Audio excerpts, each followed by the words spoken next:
Алдағы уақытта базалық зейнетақы 51%-ға көтеріледі. Бұл жоба қай уақытта жүзеге асырылмақ? Тақырып қызықты болса, видеоны соңына дейін қараңыз. Достар, арнамызға жазылуды ұмытпаңыздар. Еңбек және халықты қорғау министрлігі әлеуметтік кодексте қаралған зейнетақы жүйесіндегі өзгерістерді түсіндірді деп хабарлайды Қазақпарат. Әлеуметтік кодексте зейнетақы жүйесінің тиімділігін арттыруға және зейнетақы төлемдерінің мөлшерін ұлғайтуға бағытталған бірқатар шаралар көзделген. Бүгінгі күні Қазақстанда көп деңгейлі зейнетақы жүйесі қалыптасып жұмыс істейді. Оған базалық және ынтымақты зейнетақы, сондай-ақ бірыңғай жинақтаушы зейнетақы қорынан зейнетақы төлемі кіреді. Соңғысы өздеріңіз білетіндей азаматтардың зейнетақы жинағы есебінен қалыптасады. Сонымен бірге ынтымақты зейнетақы жүйесі біртіндеп қысқарып жатыр. Өйткені оны тағайындау кезінде тек 1998 жылдың 1 қаңтарына дейін, яғни жинақтаушы жүйе енгізілгенге дейінгі еңбек өтілі ескеріледі.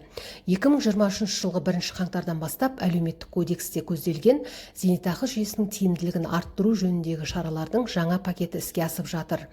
Оны іске асыру зейнетақы жүйесінің тиімділігін арттыруға және азаматтарды зейнетақылардың сәйкес мөлшерімен қамтамасыз етуге мүмкіндік береді.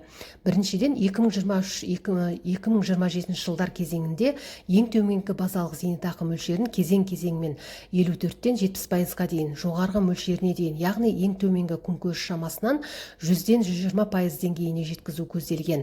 Осы кезеңде базалық зейнетақы мөлшері орта есеппен 51%-ға дейін көтеріледі. Бұл ретте базалық зейнетақының орташа мөлшерінің жыл сайынғы өсуі шамамен 13%-ды құрайтын болады. Бұл Қазақстанның барлық 2,2 миллион зейнеткеріне әсер етеді. Екіншіден, 2023 жылғы 1 қаңтардан бастап зейнеткерлікке шығатын азаматтар үшін ынтымақты зейнетақыны есептеу үшін пайдаланатын ең жоғарғы табыс мөлшері 46-дан 55 айлық есептік көрсеткішке дейін ұлғайтылды.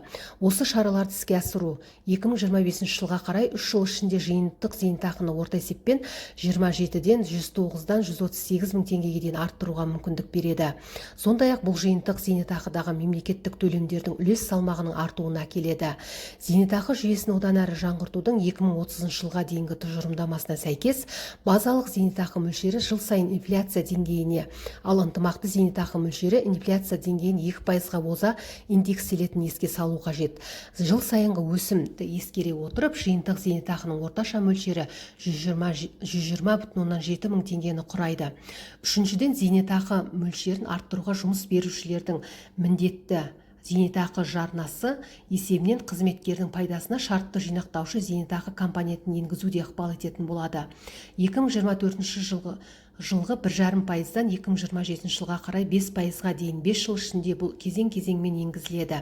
Бұл шара қазақстандықтардың жас буынын зейнетақымен қамсыздандыру деңгейін арттыруға бағытталған. Олардың зейнетақы мөлшері олардың зейнетақы аударымдарына тікелей байланысты болады. Олардың зейнетақысы 3 компоненттен құралады: мемлекеттік базалық зейнетақы төлемі, жинақтаушы өз аударымдары есебінен және шартты жинақтаушы жұмыс берушілердің жарналары есебінен. Осылайша қазіргі жас ұрпақты зейнетақымен қамсыздандыруға мемлекет, жұмыс беруші және қызметкердің өзі жауапты болады. Бұл әлемдік тәжірибе және сонымен бірге әрбір жұмыс берушінің әлеуметтік жауапкершілігі. Сондай-ақ әлеуметтік кодекс новеллаларының бірі БЖЗқ салымшысының өзінің зейнетақы активтерінің 50%-ын өзіндік дербес таңдау бойынша жеке басқарушы инвестициялық компанияларға беру мүмкіндігін беру болып табылады. Бұл азаматтарға зейнетақы активтерін басқаруға қатысуға, өздерінің зейнетақы жоспарын құруға, жинақтарын инвестициялаудың балама саясатын таңдауға мүмкіндік береді. Бұдан басқа әлеуметтік кодекс шеңберінде 2023 жылғы 1 шілдеден бастап зейнетақы жинағы бар еңбек сіңірген жылдар бойынша зейнеткерлерге тұрғын үй жағдайларын жақсартуға, емделуге, ақы төлеуге, өздерінің зейнетақы зейнеттарын барлық сомасын пайдалануға құқық береді. Бұл құқықты жалпы сомасы 120 миллиард теңгеге 75 мыңға жуық еңбек сіңірген жылдары үшін зейнетақыға шыққандар пайдалана алады.